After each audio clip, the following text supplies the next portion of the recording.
Hey guys, it's Sonia here. Welcome, welcome, welcome.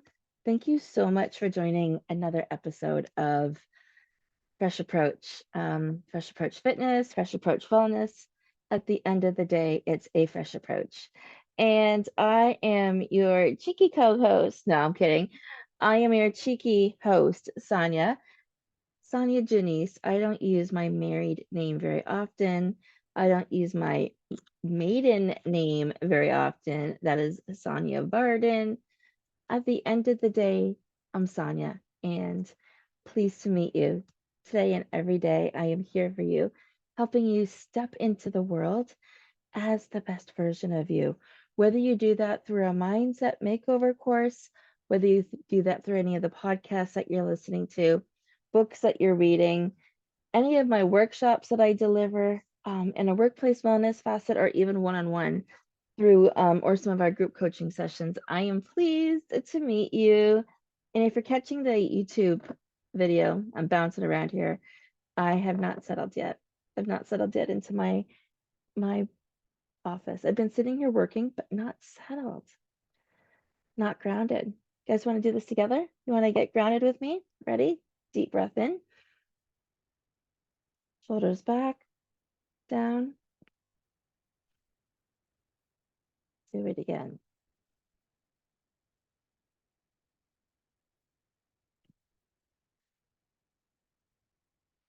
And one more time.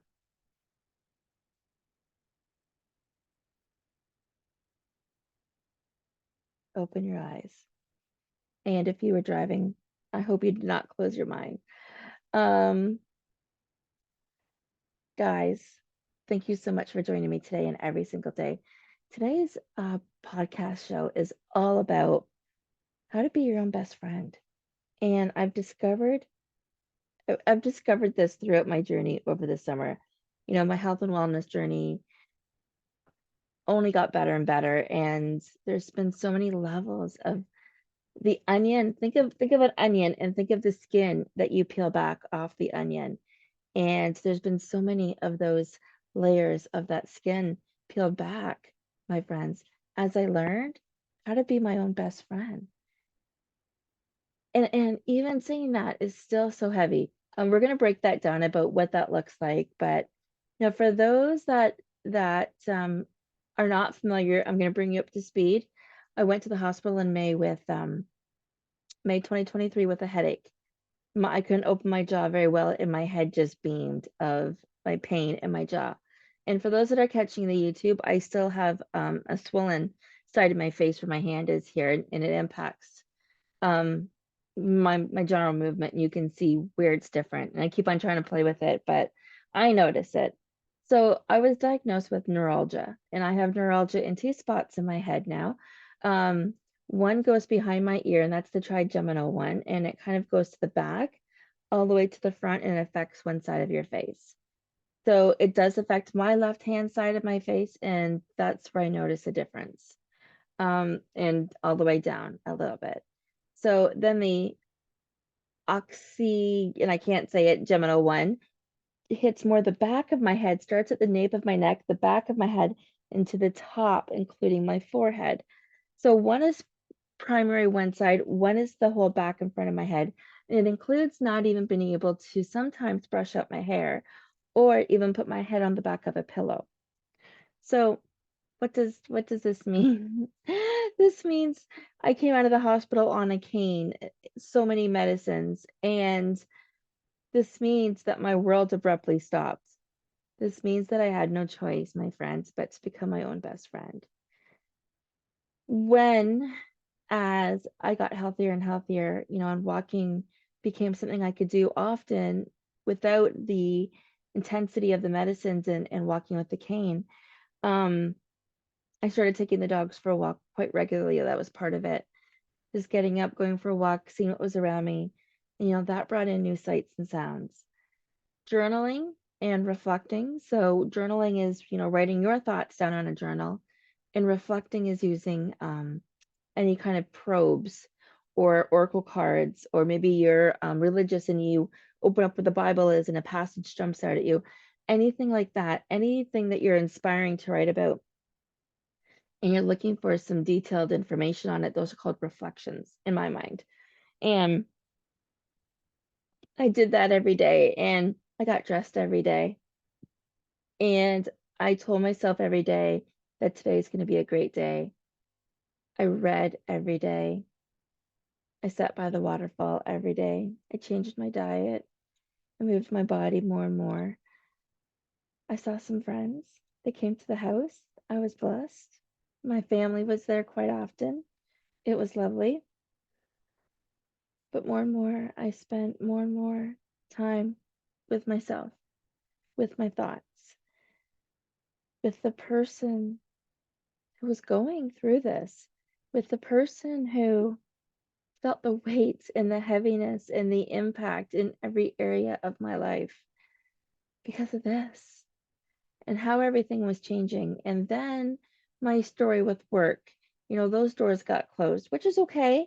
You know what? I'm okay with that. There's no hard feelings. Just because I share this isn't a bad thing. This is though the truth. And it's fine that you fell within the worlds like of the law. That doesn't bother me. The reality is the impact that has as somebody, as a person, that has an emotional impact. That's still the reality. The reality is somebody's still going through their own journey, and now they're adding this piece to the equation. And while they're at it, they're adding 2 or 3 other levels to the equation because there's so much going on, and yet they're on rest. And yet their routine is not what it was. Yet a win for them is getting up and starting your day and continuing through as much of your day as you possibly can. And the only way to do this is to become your own best friend. So, friends joining us, there's a little bit of an update. I'm not going to sit here in this space of loom and gloom, but it doesn't matter where you're at when you're listening to this at all. Put yourself in that place of how you felt with that person right there, just telling that story. What do you think that person's going to attract?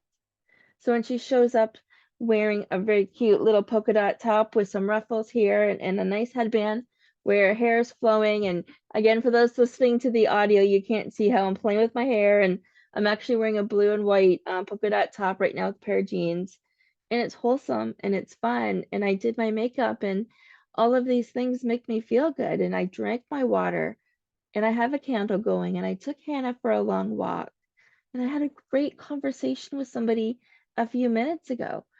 And all of these things I love to do. All of these things I fit into my day, or I would love to fit in my day, because these are the things that Sonia likes to do. And when I do more of the things I like to do, I become more and more of my best friend. What does that mean to you? I can tell you what that means to me. It means falling in love with my morning routine. It means flowing from activity to activity.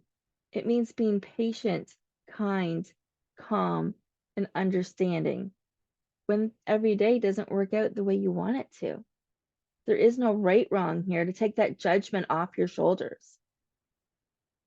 Arm Boy, by the way, makes this amazing pineapple sparkling water. I have to do a special shout out for anybody that tried this, and I got the Farm Boy in London last week, and it's so good. Just saying. Okay, sorry about that. But okay, guys, that's not easy, right? Going through any kind of transformation isn't easy. And when so many different areas of your life are impacted, you can't control that, but you can control how you respond to that. So what does that childhood version of you want to do? Does she want to make a mud pie? Does she want to go for a hike and actually literally play in the mud and get a little bit dirty and scrape her knees and feel that sense of adventure? Whew. Does she feel like being creative and tapping into her paints or starting to write a book? Where is she landing right now? And you're only going to know where you're landing is if you actually pause and feel your vibration and listen to how your body is talking to you. You can only do this when you are your own best friend. So today we're going to have some takeaways for you.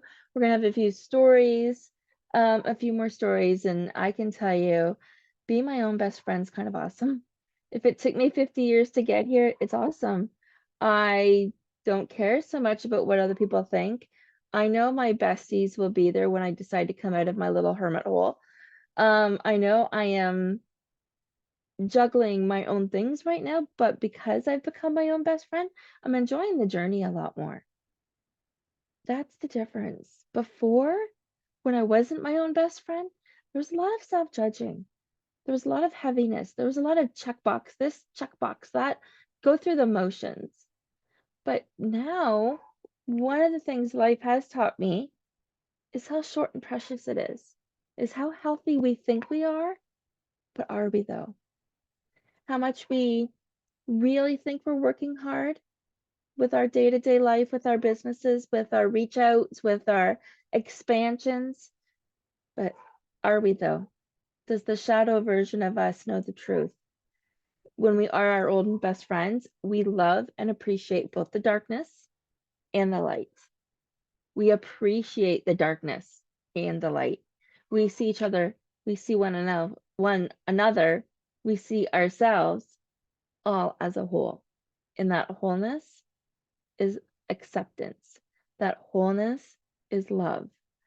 That wholeness fills you up with that feeling of butterflies and makes you want to do more. See, because when you become your own best friend, everything is heart led. You can wake up without a plan and get everything done that's on your list. You can have amazing phone calls with the intentions of having them work with you and it happening. You can fall into harmony with the person that you are even quicker when you become your own best friend. All right, my phone. I don't think I know the person. Get a lot of messages when you don't know people. I do. I know I do. All right, let me just see what other notes I have here that I want to tap into today. Before I go into the details. Like I said, there'd be a couple of stories. Yeah, let's tap into my specifics now that we talked about this. So much has changed since I've learned to become my own best friend. It is safe, my friends, to become your own best friends. And I want to say that because when you hold a safe space for yourself, everything changes. You're not judging. You can do almost anything better when you come from the place of self-love and you release self-expectations. If we don't worry about our quest to be perfect and somehow we get over ourselves, then everything shifts from the way we appreciate our body image to any ideas towards weight loss, to any ideas towards perfectionism. We completely shift that when we become our own best friends. That idea of being perfect goes by the wayside because we are no longer our own worst critic. We're no longer pushing ourselves over and over and over again to do things that were not serving us because now we're leading with our heart. And the truth is, you're never late, you're always on time, and you're never, ever behind. But like any other learned behavior, we're going to have to unlearn this, unlearn the layers of self-criticism that you've been putting on yourself. And a perfect place to start is start expressing a little bit more self-love and self-acceptance. It's easier to do that, my friends, when you step into things that make you feel good. If you dress in clothes that make you smile, if you put on glasses that you're smiling back on, you put on a little bit of makeup, if you pick out a favorite coffee cup. I have like a little bit of coffee left. In this one, ironically enough, says be yourself. I have a candle going on in this office that helps me step into the environment of self-love and self-acceptance. See, we play candles or we put on candles when we're ready to have a loving romantic moment with somebody else. But how many of you put on candles for a nice, loving, romantic moment for yourself? Because you love it. I do. And I know I'm not the only one.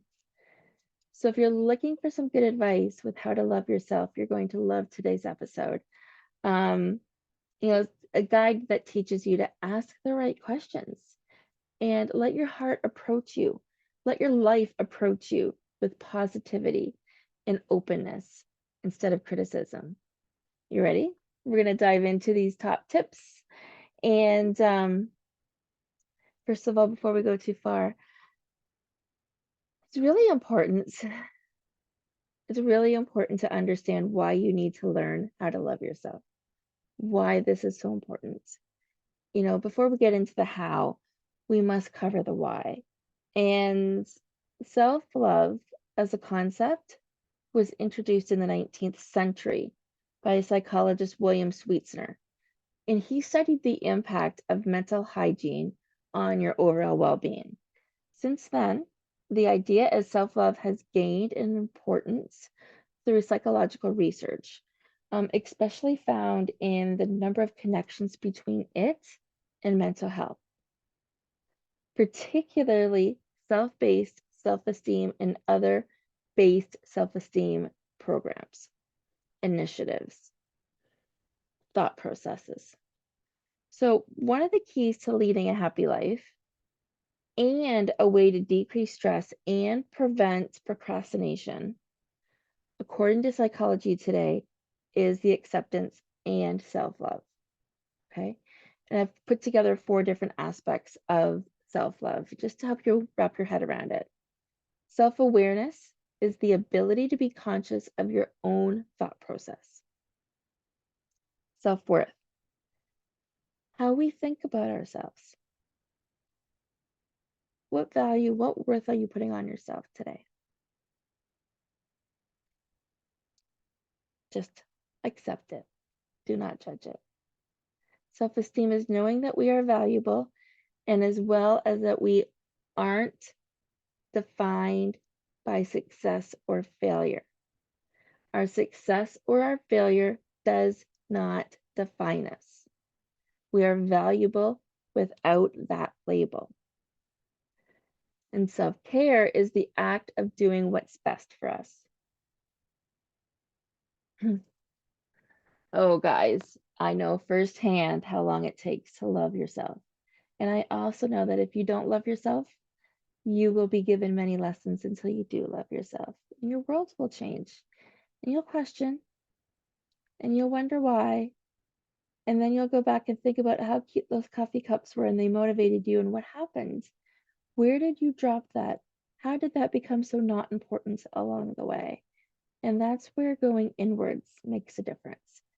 That's where understanding those healthy choices, the self-love, how it impacts your mental and physical well-being for the acceptance. I'm saying this, let me trip this. I'm tripping over this. Let me say this again with some after some water here.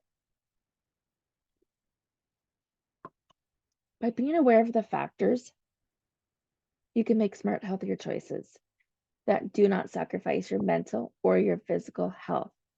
Okay, so these changes will impact your personal development. It'll help you with continuous, sustainable improvements. And these improvements are all about self-love and being your own best friend.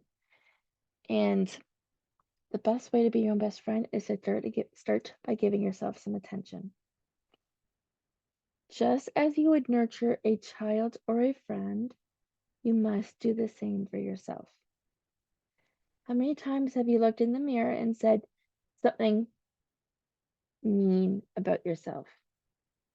How many times have you thought the words, I'm stupid, I'm incompetent, I'm lazy, just because you had made a mistake? How many times have you told yourself that you were not capable of achieving your goals? My guess is a lot. Way too many times. But think about it for a minute. What would you tell your best friend? Would you tell them that? Would you tell them those words? Would you tell your best friend that they are unworthy of love or attention just because they made the wrong decision or choice? Probably not. So the first thing towards how to love yourself and to be confident is to delete and eliminate any and all self-battering problems in your everyday routine. Love yourself first, and everything else falls into line. was Lucy Ball there. Call yourself out every time you have a negative thought about your actions. Treat yourself the same way as you would treat a loved one. Do what's right for you. This is the second point here. Create a self-care system that relies on understanding and kindness. Something that's going to enhance your sleep patterns, help you with healthy eating, your physical health, your emotional well-being. But sometimes it might empower you to ask for help. And we want you to go there. Okay? We want you to ask for help from other people because it'll make the next step a little bit easier, which is step number 3, which is all about enforcing boundaries, which is a prerequisite. It is 100% a prerequisite for mental and emotional health. I'm getting all passionate here, but when we put boundaries into place, it's going to help prevent burnout.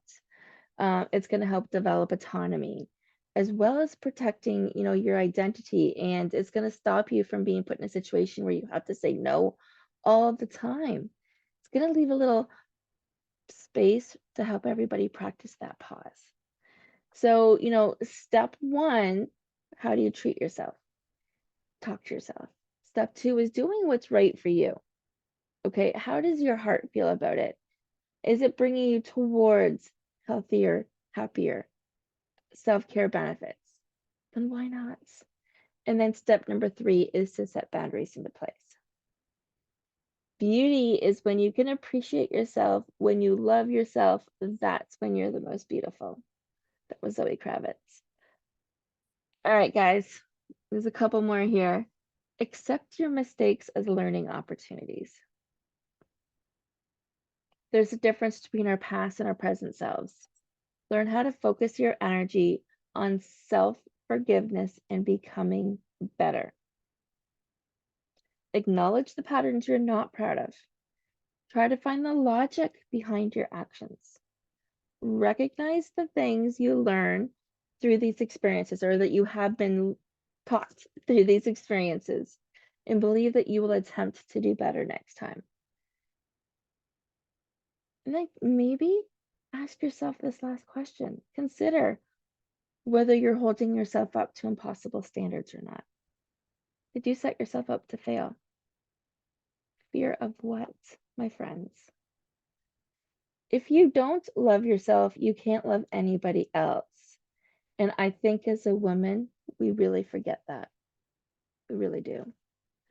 All right, let go of harmful expectations. You still need to remain who you are. You still need to have these boundaries.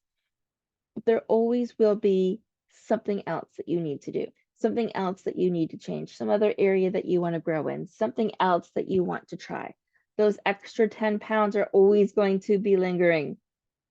Here's the thing. Flip that script where it's more about self-love versus never being able to catch up and keep up. Okay. Let go of all of the expectations of what you should be and do away with any of the conditions. You deserve to just cherish of what you did get done. Sometimes things are beyond our control. I heard this last week. Things are in our control 90% of the time. The other 10%, they're not in our control. So just trust. Let it go. Just trust that everything happens at the right time for the right reasons. All right. Learn how you can go with the flow instead of beating yourself up for past or present mistakes. Remind yourself to stay present. A trick I like to use for staying present is to wiggle your toes. Wiggle, wiggle, wiggle, wiggle, wiggle. See what happens? You automatically smile. And that's one way of shifting your mindset towards self-love. Another way is to take a hard look, my friends, at your beliefs and values. And those beliefs and values are going to help you prioritize self-love with your own unique everyday routine. My routine should look different than your routine should look different from anybody else's routine listening to this.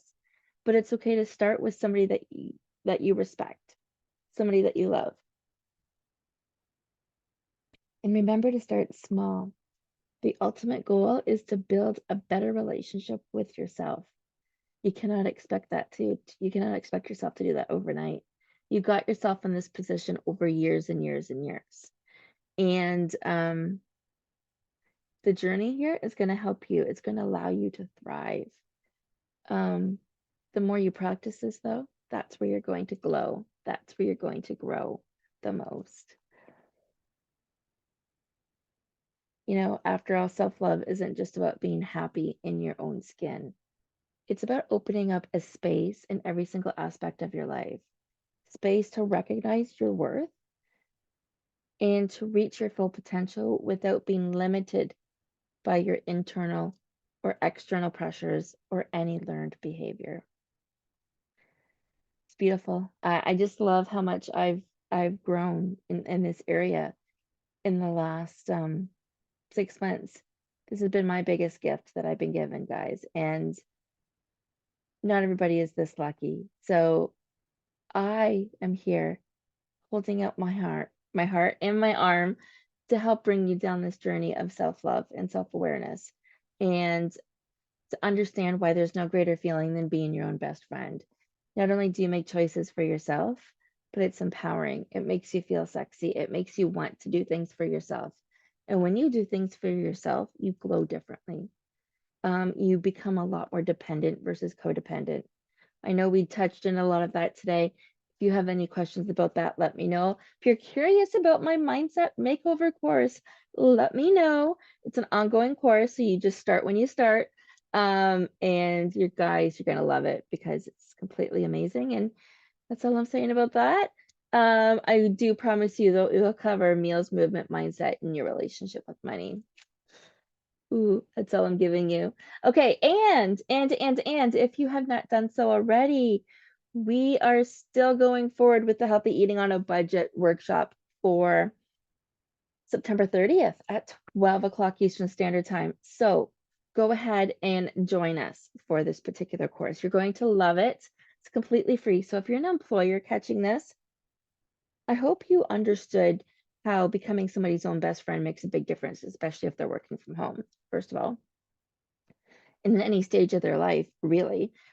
But more importantly, you're going to want to show up for this workshop as well. I'm offering one free seat for somebody at a company to come and try it with the intention of bringing these workshops into your workplaces to help with employee empowerment, employee engagement, and to help you, my friend, with retention. All right, guys, Sonia here. I am signing off. This was episode 160. Thank you for joining us today and make your day amazing.